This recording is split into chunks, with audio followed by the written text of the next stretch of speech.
Hi everybody, Dan Illman and Mike Beer, the DRF race of the day for Friday, December the 6th, race number 9 at Aqueduct. It's the $100,000 Central Park Stakes. Let's take a look at this field. 2-year-olds expected to go 1 mile and a 16th on the inner turf, weather permitting, turf course permitting. This Aqueduct turf course is just about ready to be put away for the winter. NYRA officials trying to squeeze in 1 or 2 more stakes races. Right now, I'd say it's questionable, Mike. Yeah, I mean, we'll see what happens. The weather hasn't really cooperated, so yeah, I think you're right. They're getting down to the very end here. Hopefully they can get 2 more stakes races going, because they got one scheduled for Thursday and one for Friday. We'll talk about a couple of the main track only entrants in this race as well, just in case this race is moved to the main track. You can access free formulator past performances, rain or shine, turf or dirt for the Central Park Stakes on the Race of the Day event page at DRF.com. Download them, handicap along with us. Let's throw up the Timeform US Pace Projector. This Pace Projector is for turf. Remember, if there are late changes, head on over to timeformus.com. After they are officially announced, this Pace Projector will automatically adjust.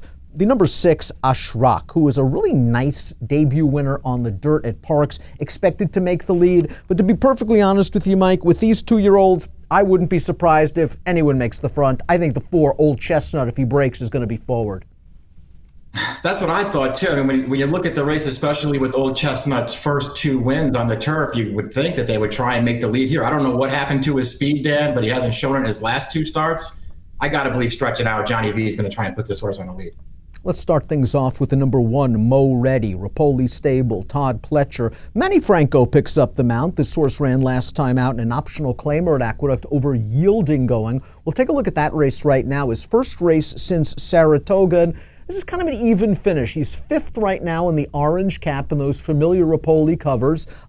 He angles to the outside and he sort of clunks up for 3rd. I thought it was a useful enough performance. Stretching back out's really going to help him, I believe. Yeah, I think so too. Obviously, he missed a little time after the maiden win, but I feel like the idea with this horse is stretching back out. You just hope that you're going to get a better performance, because his maiden win at Saratoga, he got a good trip in that race, but he ran well to break his maiden. It's the only time he's gone long in his career. And breaking from the inside with his positional speed, I wouldn't be surprised if he gets sort of a similar trip than the one he got at Saratoga. Up close to the pace, maybe being covered up in behind. Good trip coming, and the distance is what he wants. The 2 City Man, Christophe Clemente entered him for turf here, but he has run very, very well on the main track. My one concern is that he was one of those really early 2-year-olds, and as the distances increase and as these other horses sort of catch up to him, maybe City Man won't be as effective, perhaps limited upside. But if this race goes on the dirt, he's a main contender. On turf, I'd rather take a wait-and-see approach. I kind of agree with you. I didn't see a ton of turf pedigree to make me want to bet on the Dam. She wasn't much of a horse. Her only career win did come on the turf, so I guess that's something. But he's been a dirt horse right from the start. And I'm worried about service, and I'm worried about distance with this horse.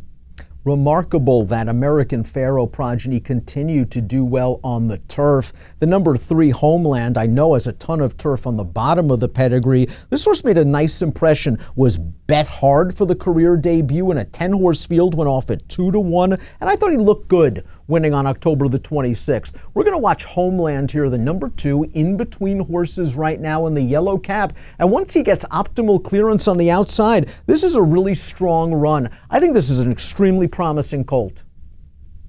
I agree with that. I mean, he's a New York bred in name only, as you mentioned, by American Pharaoh, a half to the really good horse Bar of Gold. The Dan was a great stakes winner on turf, and I really liked this debut, Dan. He got a really good trip in that race, but he also really ran when he got clear. Winning it first time out for Bill Mott, around 2 turns, coming from off the pace, never easy, should set him up for this spot. It'll be interesting to see if they run him on the main track if this is washed off. You mentioned the pedigree, you mentioned Bar of Gold. There is enough dirt for him to do well. The 4 is Old Chestnut. This horse is a stakes winner sprinting on the turf. Won the Ontario Racing 3 back going 5 furlongs. And I think you make a good point when we talked about him in the open. Where has his speed gone in the last 2 races? And I just think he doesn't like being down inside in his last 2, breaking from post 1 in the Indian Summer, post 2 last time out in the Atlantic Beach. I thought he had a little trip in the Atlantic Beach. He didn't break very well. He was kind of last on the rail turning into the stretch, and I really didn't think he got clear until very late. I'm curious to see if he can stretch out. His damn pool lands could go all day long. Yeah, I mean, I feel like with his pedigree, at least, you don't worry about him stretching out. And I do think he's going to be more forward this time. Again, I don't know where his speed went. I guess he ran fine last time, Dan. I hear what you're saying, that he was down inside all the way, and there were horses in front of him. Maybe he wasn't, completely clear. I don't know. I feel like I couldn't tell how much horse he actually had in there. I also just do want to point out that was early in this Aqueduct meet. And at that time, especially, you had to be on the rail on the turf courses. And this horse saved ground every step of the way. Maybe he wasn't clear, he was behind horses, but he was where you needed to be on that turf course, on the rail the entire way. I just didn't think he ran that well. And the winner of that race, Jack I believe, went gate to wire and was pretty much on the rail throughout the lane. That race has produced a couple of next out winners. Prince of Pharaohs has entered main track only. He is a son of American Pharaoh. He really ran well on the dirt for Linda Rice. Linda Rice second-time starters are almost like automatic bets no matter what. And this horse paid 5-2. That's pretty good for a Rice second-time starter. Yeah, it's true. Yeah, you always expect them to take a step forward second time out. This horse certainly did. I was pretty impressed with his maiden win. Let's talk a little bit about the number 6, Ashrak, who has a nice pedigree, turf or dirt, by Medaglia d'Oro, and of elusive quality mare. I really like the way he won his debut at Parks, and sometimes those Parks buyers can be a little bit inflated. I'm not worrying about that. I like the way he performed in that two-turn race, sitting comfortably off the leader, attacking and holding. Michael Pino had him ready to go 2 turns. Distance isn't an issue. Turf or dirt, I think 12-1 is a really, really solid, sort of an overlay for Ashrak. That's how I looked at him too, Dan. I don't, whichever surface this race turns out to be on, I'm interested in him because I thought he ran well first time out. And even though he didn't, really put that race away in the stretch, he was always holding, and it just sort of looked to me like a horse who ran well there and can really improve for the experience. And he's just got plenty of pedigree, whether this is turf or dirt. His dam only raced 4 times, but she won her maiden on the turf in England, and she's a half-sister to a Grade 1 winner on the grass, so there's plenty of pedigree here.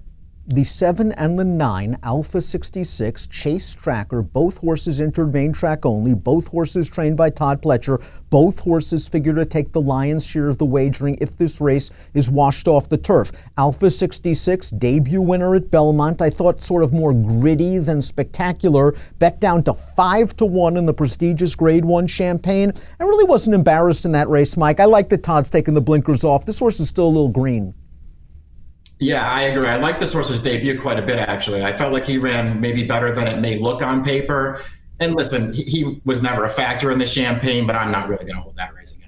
Mr. Kringle's going to be a big price, rain or shine. This horse really improved second out for John Terranova with the surface switch, with stretching out, with the addition of Lasix. But that was a restricted maiden stakes race. I believe one of those meeting maiden auction races. We turn into the stretch, and Mr. Kringle's on the outside right now, and he's going to come with a determined run to win. The buyer is actually fairly solid with a 70. I'm not sure, Mike, what I think of this performance from Mr. Kringle, who's now down towards the inside and is going to squeeze on through to win it. Yeah, he actually finishes up pretty well in this race. In some traffic through the stretch, but ultimately things worked out for him. Listen, he's going to be a big price in this race, it feels like, and if nothing else, he really did take a big step forward on the grass. Chase Tracker entered main track only, nice debut winner at Parks, and he really looked good that day, winning the faster division of maiden special weights, going 7 furlongs. He was 9-2 against the very impressive Independence Hall in the Grade 3 Nashua. No one was catching Independence Hall that day. Todd takes blinkers off Alpha 66. I wonder if it's the same blinks he's putting on Chase Tracker. This horse, I think, needs a little bit more speed to get into the race earlier. Yeah, I think that's true. We'll see what happens. I think he's run, again, he ran really well first time out. He was never winning the National. You don't want to hold that race against him. I guess of the 2 main track onlys that Todd entered, I prefer Alpha 66, but not by a lot.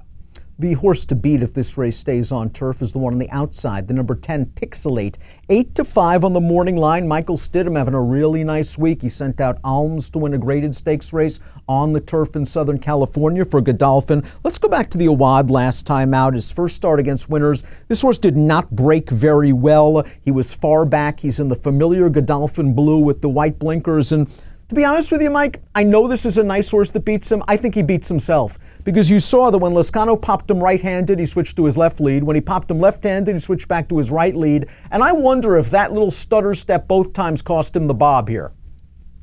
Yeah, it might have. And certainly, getting steadied out at the start cost him as well. Because, listen, at the end of the day, that pace, the race was falling apart at the end while he was making that run. But he lost a lot of position early in the race. And when you go back to his prior 2 turf races, he's not really that kind of horse. He has fine tactical speed, and he finishes in all of his races.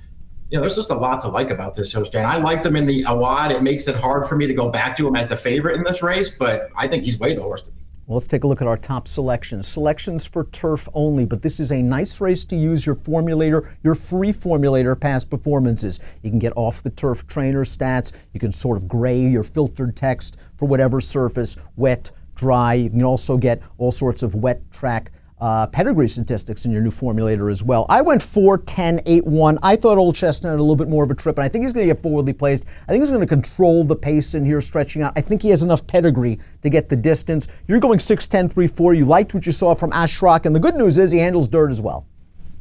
Yeah, that was part of the thinking, that even if this race comes off, he's still a contender. But I want to see what he does on turf. He's really got a nice pedigree, Dan, and I liked his debut. $100,000 Central Park Stakes, race number 9 at the Big A, 1 1/16 on the inner turf. It's got an approximate post time, 3:45 Eastern. Best of luck.